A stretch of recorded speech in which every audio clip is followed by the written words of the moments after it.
موت چاہے بستر پر آئے لیکن درجہ شہادت کا ملے گا، بغیر حساب کے جنت میں داخلہ ہوگا۔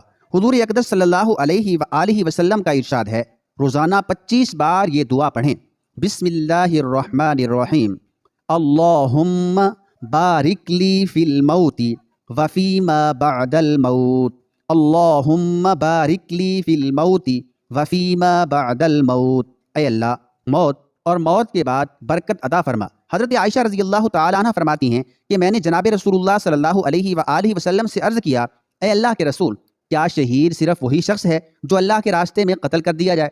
جناب رسول اللہ صلی اللہ تعالیٰ علیہ وآلہ وسلم نے ارشاد فرمایا، اس طرح تو میری امت کے بہت ہی تھوڑے لوگ شہید کہلائیں گے۔ جو شخص دن میں 25 مرتبہ یہ دعا پڑھے، اللہم بارک لی فی الموت وفیما بعد الموت، اے اللہ موت اور موت کے بعد برکت عطا فرما، پھر اگر اسے اپنے بستر پر موت آئے تو بھی اللہ تعالیٰ اسے شہید کا اجر عطا فرمائیں گے۔